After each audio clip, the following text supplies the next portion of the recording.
for amber waves of grain, for purple mountain majesties above the rooted plains.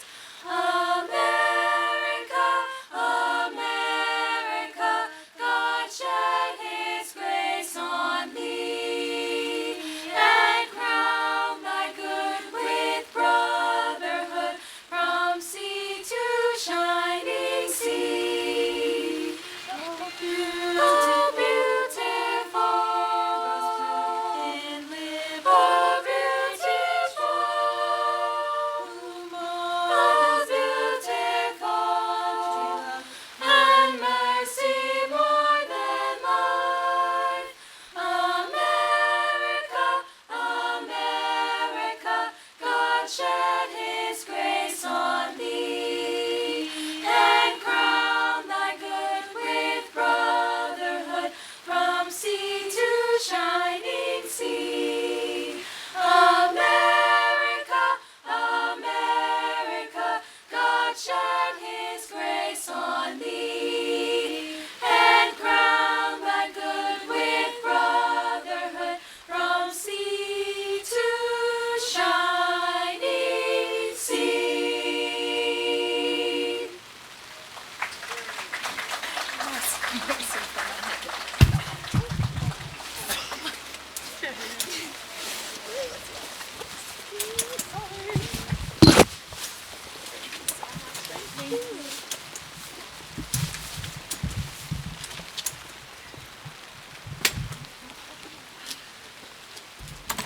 The rain is bad and the rain is good. We're happy we have rain, but I know you're not. I am under an umbrella, under a big tent. So if it's going to get worse than this, I'm going to take my clues from up here to stop doing my thing. Welcome everybody to Hyper University. We're so glad you're here on this beautiful rainy day. If we didn't have rain, we won't have this beautiful greenery everywhere. Thank you, Pedal Point, for this beautiful music, for centering us and reminding us of this great nation we live in. Maya, will you please join us to welcome, please help me welcome Maya Spies to help us focus on the one who created this beautiful world we live in and enjoy.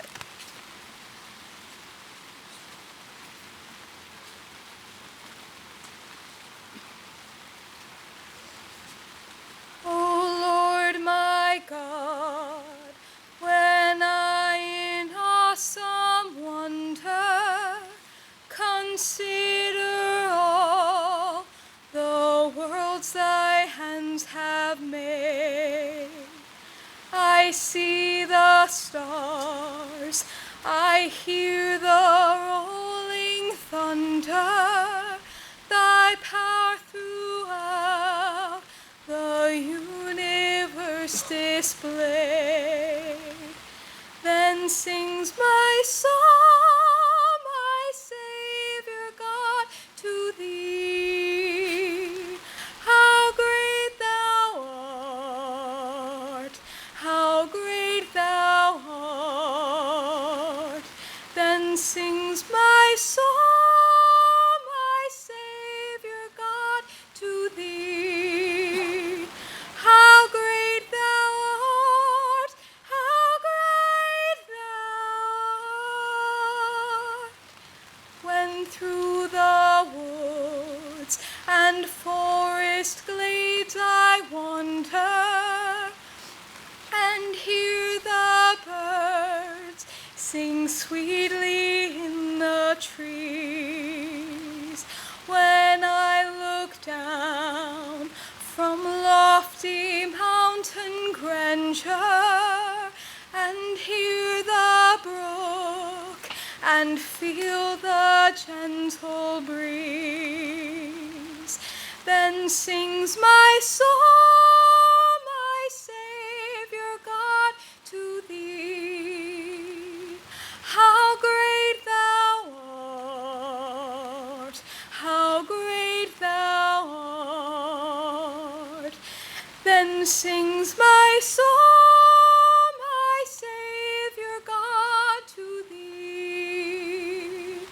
How great thou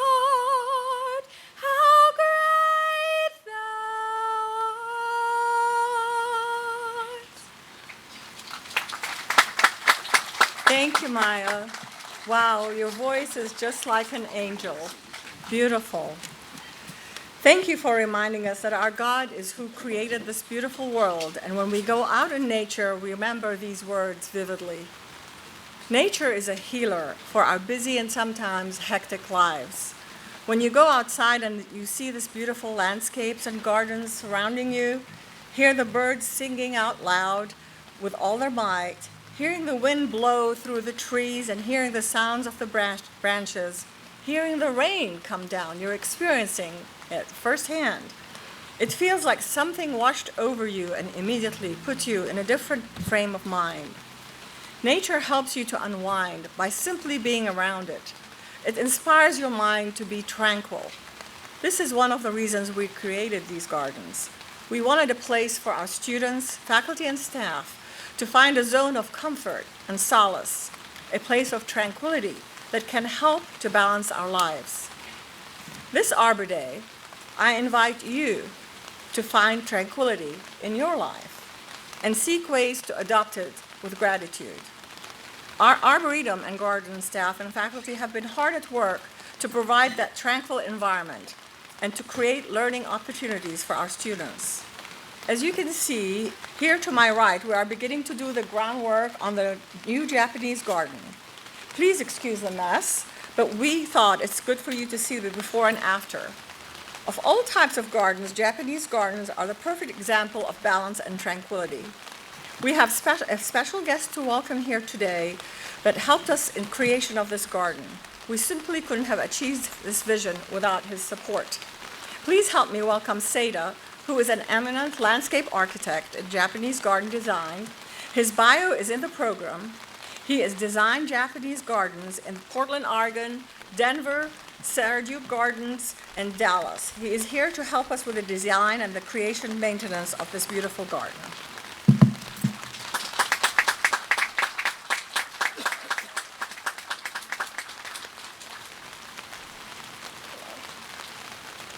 Nice to have you here.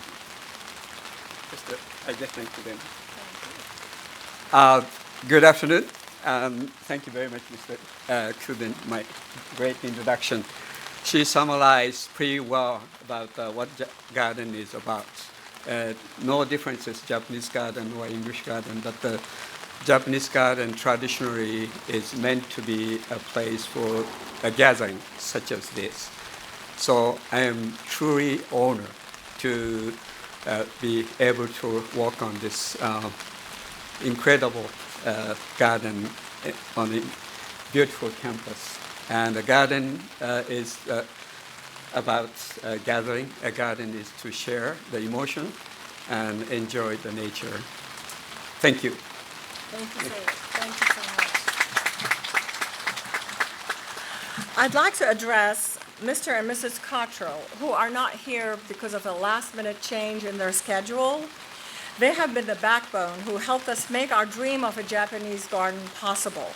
Their love and caring of HPU has been unending ever since their beloved daughter Leah, a student here.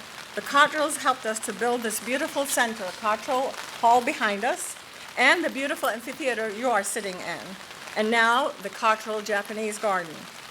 So Emma and Nito, Dr. Cobain, will you please come help me present them by video, the shovels. Well, everybody, welcome to High Point University. And as Mariana said, if it weren't for the rain, we wouldn't have gardens. So celebrate that we've got this liquid sunshine. David and Christy Cottrell are dear friends to High Point University. Their daughter came to school here, graduated from here, and they've been benefactors of this university in many, many ways. And when Mariana had an idea to have a Japanese garden, this picture doesn't do it justice. It goes in that area there. It's a very complicated project because there is a creek that we have to build around it. And as I understand it, whatever you call it, the house that you build above it, will have no nails and no screws. It's all built the Japanese, finesse Japanese, which explains why it's costing $100 million. That right, sir? Okay, 99 million goes to the architect and 1 million for the garden. Well, thank you for your leadership on this and creation. And so I will bestow to David and Christy that that you have honored them today, and we'll see to it that they get these shovels with the name on it. And then we will have a real opening of, we'll have the opening of, when it's all finished, we'll have not groundbreaking, but we will have the grand opening, and we'll have a big party, and we'll serve you Japanese tea and stuff. And so for today, we're not going to do anything. We just sort of put it there. We had hoped that they'd be with us, but actually, as it turned out, it's best we don't do it. And let me just say one thing to all of you who showed up today. Thank you for being nimble and flexible. We have a large crowd here, like 300, maybe 400 people. You can't see them, but they're all the way in the back. And you all have umbrellas, and you're brave. And just think about this. Next week, we have 3 different graduation ceremonies. We will have maybe 20,000 people here. And we used to do these ceremonies in front of Roberts Hall. And we would stress for 2 weeks, all of us, that it might rain. Imagine what would happen if it rained on all these thousands and thousands of people. So now that we have an arena, we have 3 different ceremonies that we go inside, which is why we're so relaxed about this. In fact, I looked over to Roger and I said, "This looks so romantic. You guys look so romantic. We should take a picture of you." Where's Lee? Lee, take a picture of the crowd here. Come here and take a picture from here. Look how cool they look. It's like at a big concert. So we're glad that you're here. We thank you for being here. And we thank the Cottrells for their continuous generosity.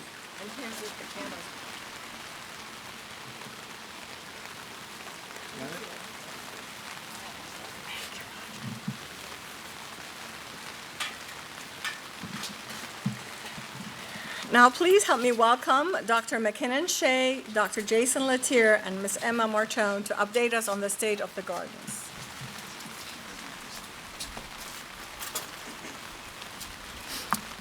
Thank you, Mrs. Cobain. My role at this juncture is to say thank you. We are a proud university that has a wonderful community of support in everything that we do. And today I want to especially thank our sponsors for our Arbor Day celebration. Davey Tree, represented by Scott Wyatt. He's a district manager, and Davey has been the presenting sponsor for this Arbor Day celebration for the past 4 years. And honestly, Scott and the Davey Tree team have been instrumental in almost all areas of the ongoing beautification of the HPU campus. Also want to thank Price Landscaping, represented today by Pam Rogers. Price Landscaping has supported this program for the past 6 years, and they are largely responsible for the beautiful landscaping and flowers and the assistance that they provide our landscaping team throughout the HPU's campus. I also want to thank Pennyburn. Sarah Barker, the Director of Development and Community Relations, is here along with their residents. They've been a proud supporter of this celebration for the past 3 years, and they very specifically support our annual plant and tree giveaway. Today, each guest will receive a Japanese maple as you exit, courtesy of Pennyburn. Thank you. And finally, I will offer one more thanks to the Cottrell family. Their belief in HPU and the way that their continued support has made a difference in this campus's transformation year after year. Will you all please join me in thanking our sponsors and supporters?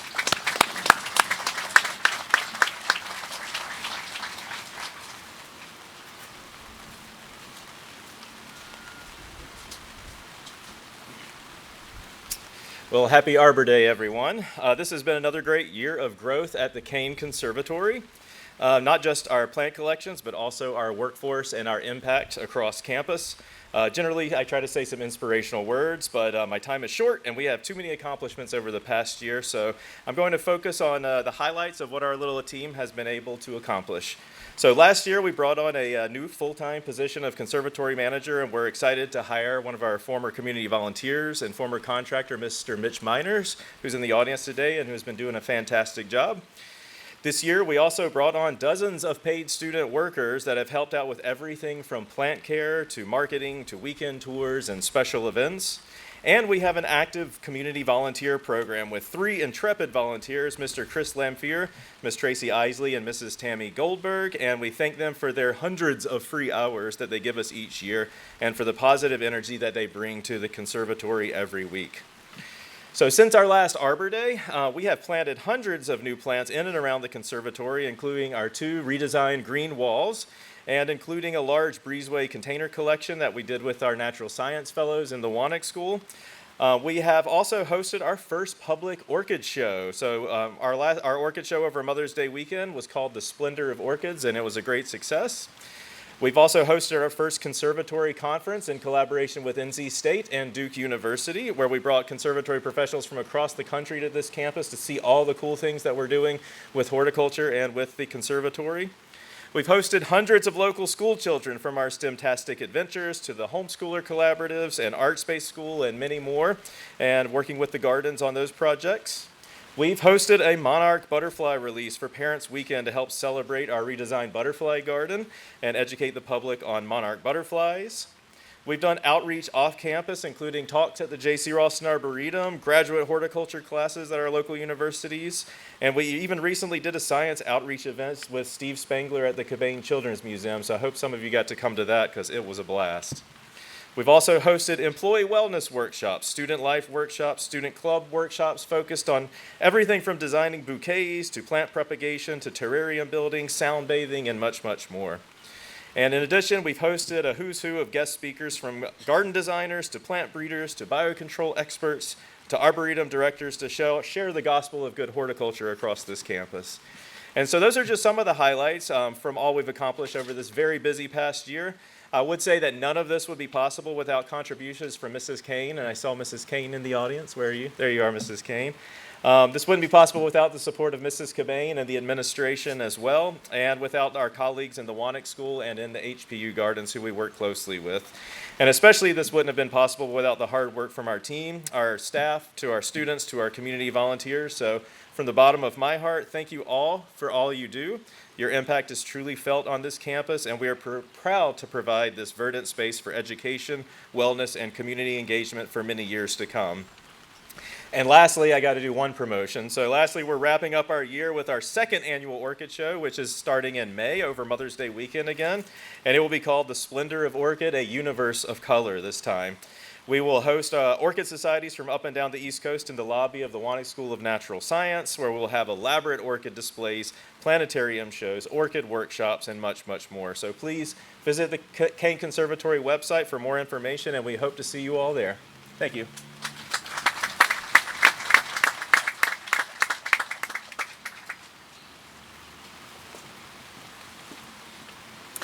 Well, our theme this year is balance, and nothing illustrates that better than rain alongside sun, because we need both. But I want to start out by asking if there's anyone here who has grown a garden. Have you planted seeds? Watched them grow, watch buds swell and fruits form, only to wake up one day and find that deer have eaten everything? If this hasn't happened to you, it's probably happened to somebody that you know. Deer populations have boomed in recent decades. By some estimates, there are 1 million deer in North Carolina after we brought them back from near extinction around the turn of the last century. In nearby counties such as Durham, in every square mile, you might find 50 deer. Imagine walking around your neighborhood and running into 50 neighbors, but instead, those neighbors are deer.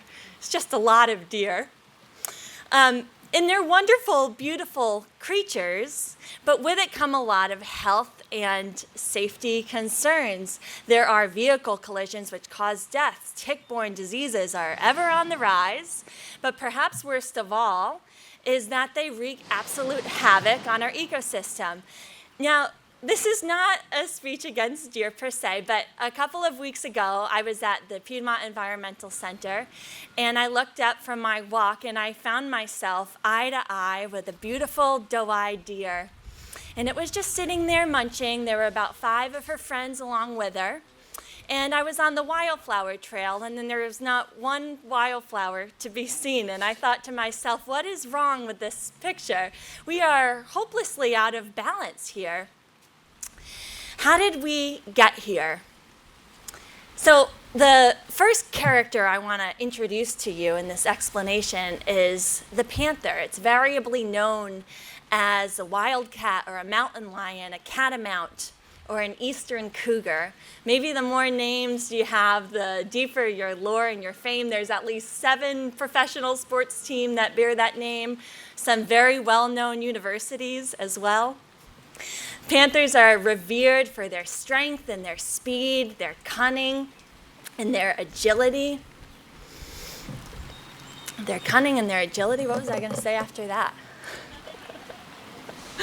Panthers are known for their strength, their speed, their cunning, and ability.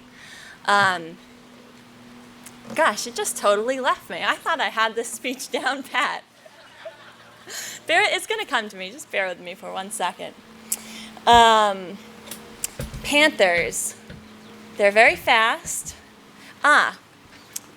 They roamed a really vast range, all the way from Maine down to Georgia, west to Missouri, mountains, ravines, forests. But I have to use the past tense here because as of 2018, they were officially delisted, officially declared extinct.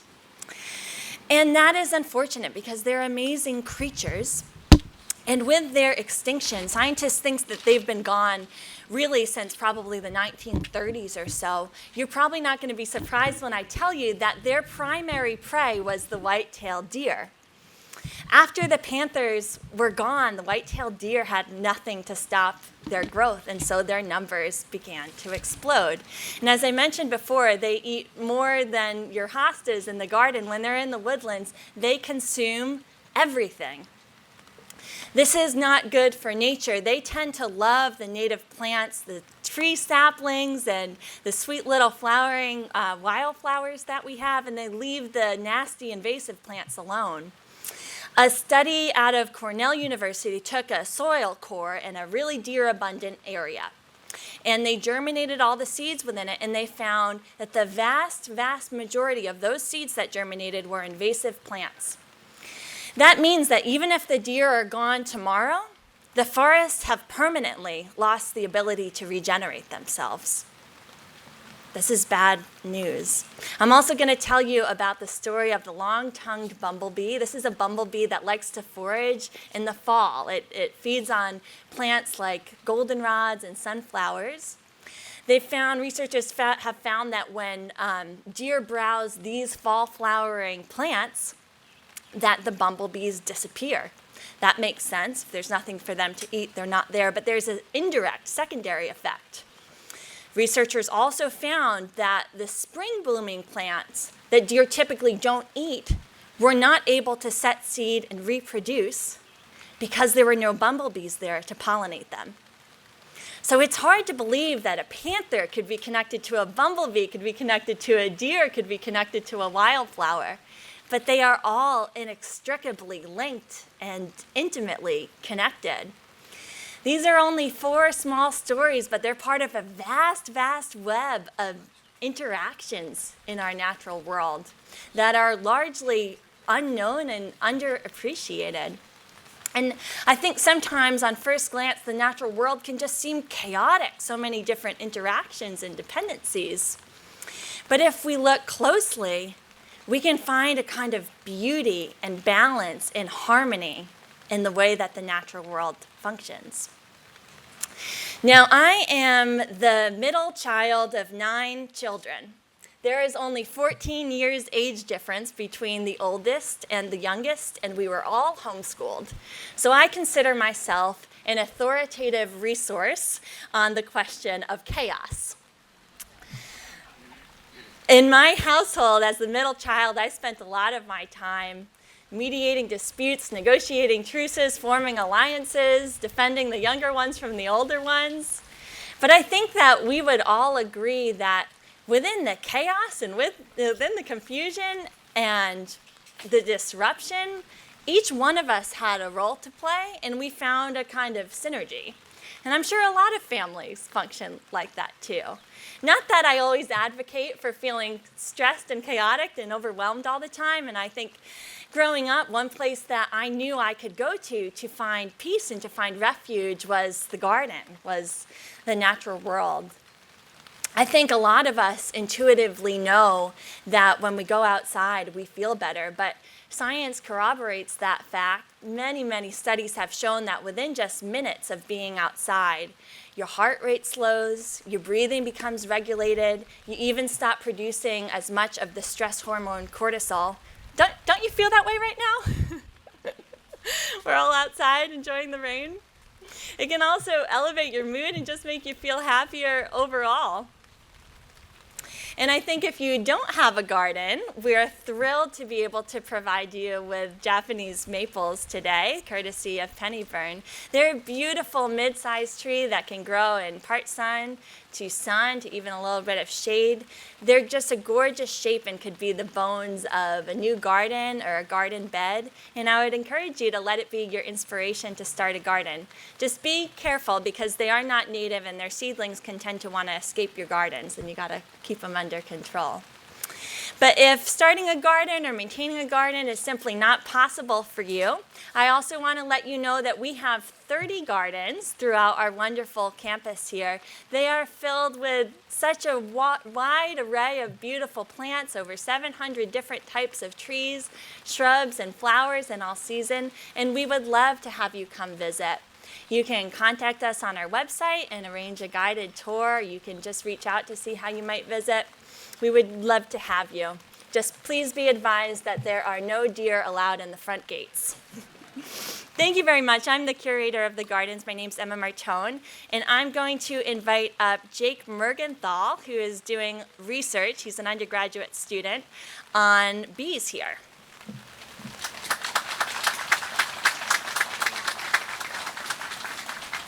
Jeez, I can't see anybody.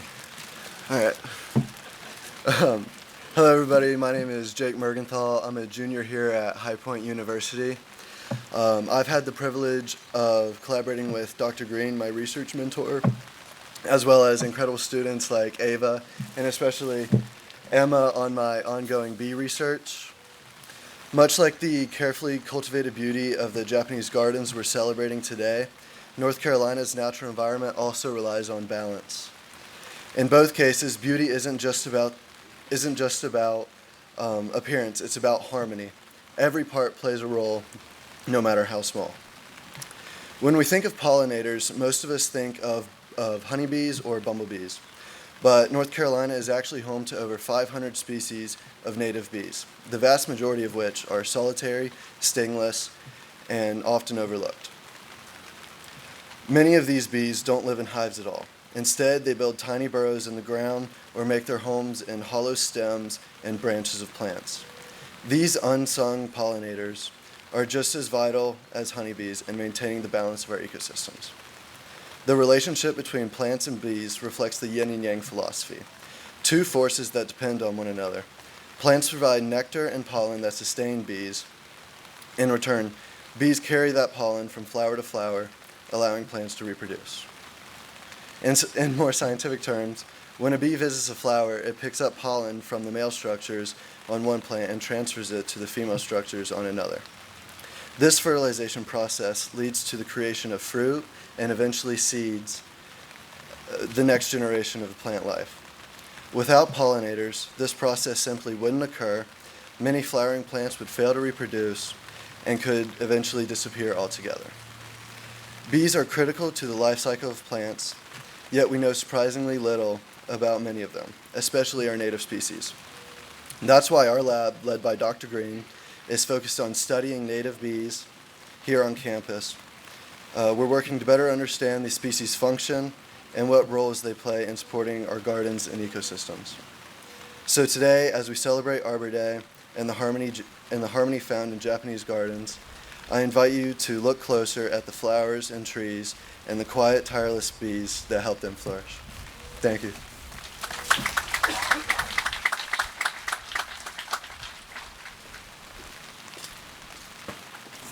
It's all about balance. Thank you, Jake and Dr. Green, for all your efforts in using our gardens as a learning lab to help further educate our students and give them practical experiences, yet help maintain the balance in our gardens. Dr. John Turpin has been helping us acquire beautiful traveling art to place in our Phillips Sculpture Garden. Will you please help me welcome him to tell us more about this new art? We are placing this art, though, outside the Wanek Natural Science Building because it is very big. Good afternoon. On behalf of my faculty, staff, and students, We are proud to participate in the annual Arbor Day Celebration by unveiling a new sculpture to be placed on the HPU campus. The Andrea Wheelis Visiting Sculpture Program, established in 2018, has two purposes. First, it allows us to remember and celebrate Andrea's legacy as a professor of art at High Point University. She began her tenure at HPU in 1987 and served in more than 30 different capacities, including chair of the art department. More importantly, Ms. Wheelis was the central figure in launching both the Secreast Art Gallery and the Mark and Julie Phillips Sculpture Garden. Both have become important educational features of the HPU landscape that also connect the university with the local High Point community. Her service and teaching were recognized in 2013 by her peers with the Meredith Clark Slane Distinguished Teaching Service Award. Second, the Visiting Sculptor Program celebrates the achievements of regional artists by showcasing their work on our extraordinary campus. I'm pleased to announce this year's recipient as Mr. Lawrence Fair. And Mr. Fair, if you'd like to make your way down here while I continue to speak briefly about you. Mr. Fair is a passionate metal sculptor with over 2 decades of experience in the fine arts, specializing in contemporary figurative works. He graduated from the University of Massachusetts and Parsons School of Design. His critically acclaimed kinetic sculptures are on lease to municipalities across the southeastern United States and is represented in galleries throughout the U.S. and Canada. Notable recent commissions include the Tree of Hope for the Moses Cone Cancer Center, the Centennial Monument for the Sunset Hills neighborhood in Greensboro, North Carolina, and Spherica 2, installed at the entrance to the North Carolina State Botanical Gardens at Chapel Hill. Mr. Fair's winning entry, Ethereal Trinity, is a kinetic sculpture standing more than 16 feet tall. Jurors noted the blend of science, engineering, and art as a representation of the power of a liberal arts education and its ability to produce creative and innovative solutions. The sculpture is located at the northeast corner of the Wannock School of Natural Sciences, best seen when circling the roundabout at the intersection of Innovation Way and Panther Drive. To learn more about this sculpture, please help me welcome and congratulate the 2025 Andrea Wheelis Visiting Sculptor, Mr. Andrew Fair. Thank you, sir. Thank you for coming and thank you for having me. It's a great honor to have my sculpture here for a period of time among these beautiful settings. This campus is the most beautiful I've ever been on, and I've seen quite a few. It's a great honor to be here. I feel I'm in wonderful company. Thank you. Thank you so much.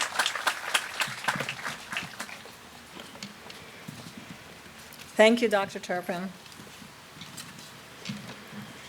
It is my pleasure now to invite a wonderful person who has been instrumental in helping us start these gardens at HPU. He has been the silent yet hardworking person in the background. He was here before my husband and I arrived in 2005. He helped shape these gardens to what they are now. From his planting of trees, flowers, or maintaining gardens, to managing the campus team or giving us advice on growing the gardens, to achieving the distinction of Tree Campus USA, he stepped in to assume many roles to maintain and shape these gardens. Please recognize Mr. Matt Mahoney and help me thank him for his service here on campus.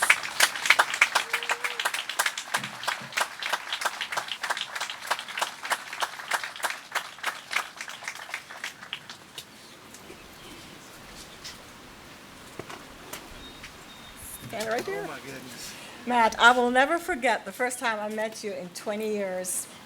You were planting tulips in front of Roberts Hall, and people told me that you are a jewel, and you have proved them right. You sure have.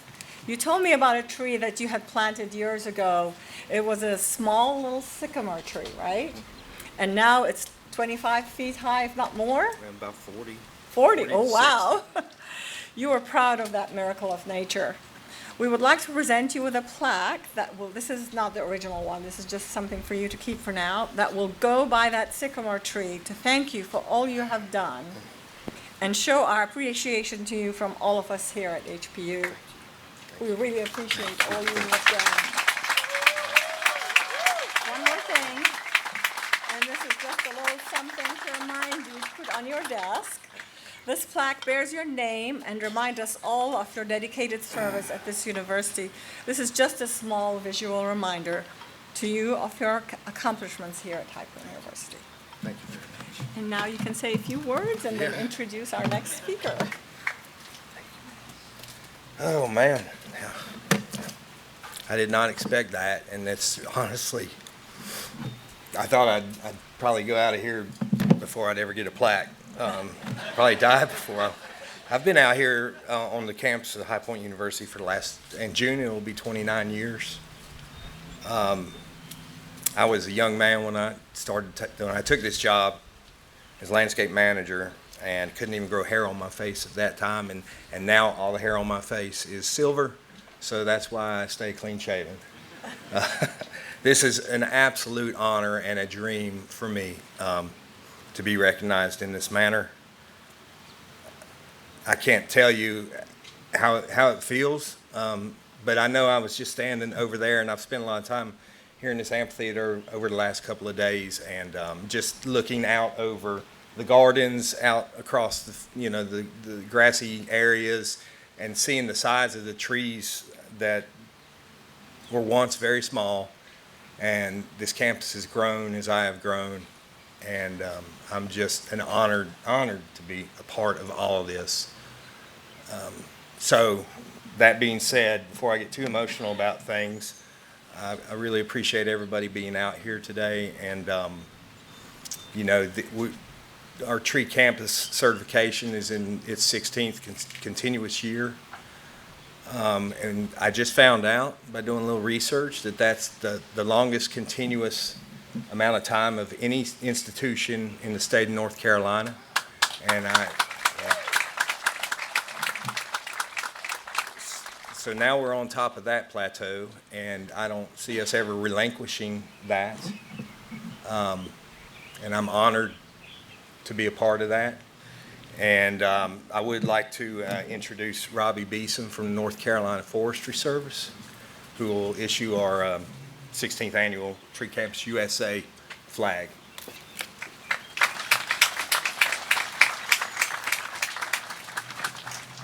Thank you, Robbie. Good afternoon. Thank you for having me here on this nice, beautiful, rainy afternoon. On behalf of the National Arbor Day Foundation and the North Carolina Forest Service, I am honored to recognize High Point University for achieving its 16th Tree Campus Higher Education Award. High Point University is one of only 12 campuses in North Carolina, and as Mr. Mahoney said, the longest standing in North Carolina, and one of 400 in the nation to receive this award. The Tree Campus Higher Education Program is a partnership between the North Carolina Forest Service and the National Arbor Day Foundation. Awards are presented annually to colleges and universities that develop connectivity with the community beyond campus borders, fostering healthy urban forests. To achieve recognition in the Tree Campus Higher Education Program, colleges and universities must meet 5 standards developed to promote healthy trees and student involvement. These standards include developing a campus tree advisory committee, establishing a campus tree care plan, which sets good goals and policy, clear guidance, funding for an annual campus tree program, holding an Arbor Day observance to educate the campus community about the benefits of trees, which we're doing today, and committing to a service learning project that engages students with campus or community-wide projects related to trees. It is this special dedication to the students on campus and the High Point community that has earned High Point University its designation as a Tree Campus Higher Education Award. I am proud to present High Point University with this award. Will all the committee please come down so that we can take a picture? Can we do it out here since it stopped raining?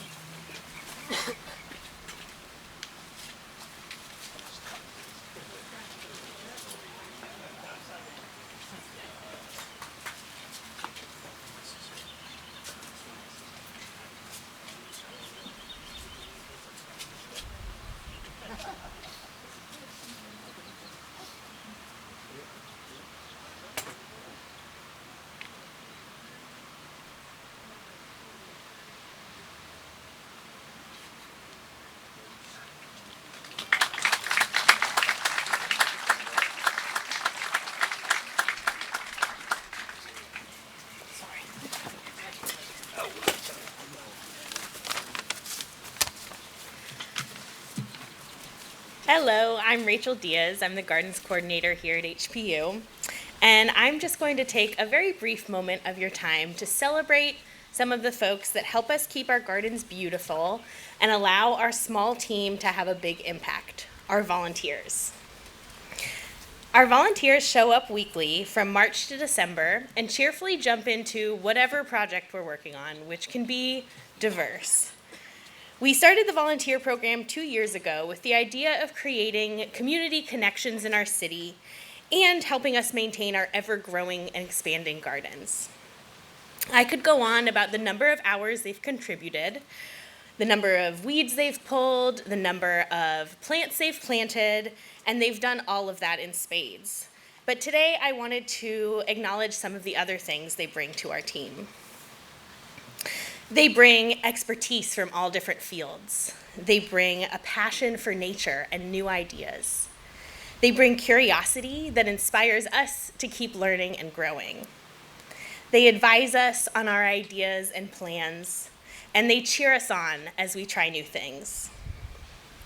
In short, they turn our little department into a community, one that spans the campus and the city, and we are very grateful for all of the time that they've chosen to spend with us.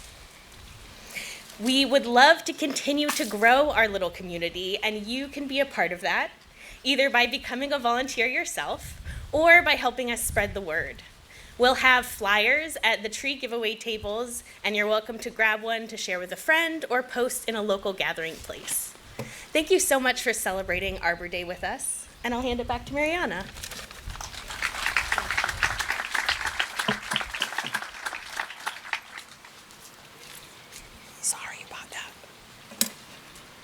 Housekeeping here. Thank you, Rachel. So you've heard a lot of stuff about balance, and we are almost finished. Can you believe that? We finished quickly, even with the pouring rain. The balance of nature is not a status quo. It is fluid, ever-shifting, in a constant state of adjustment. This quote is splashed on one of the interior walls of the Wannick Natural Science Building, written by Rachel Carson, a marine biologist. Nature is in a constant state of adjustment. So are our lives in a constant state of adjustment.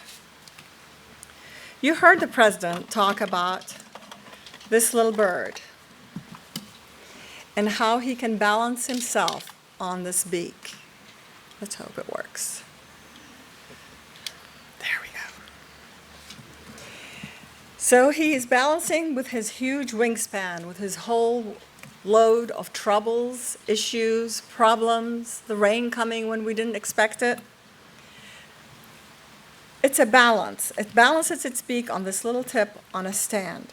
So should we balance our lives in perfect harmony with love and gratitude and hope. Tranquility brings balance and healthy living. Thank you for coming today.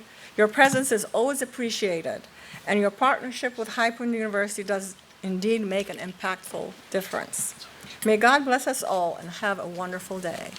Thank you for being here, and you get to leave in the dry air. On your way out, you will receive a Japanese maple, just like this one.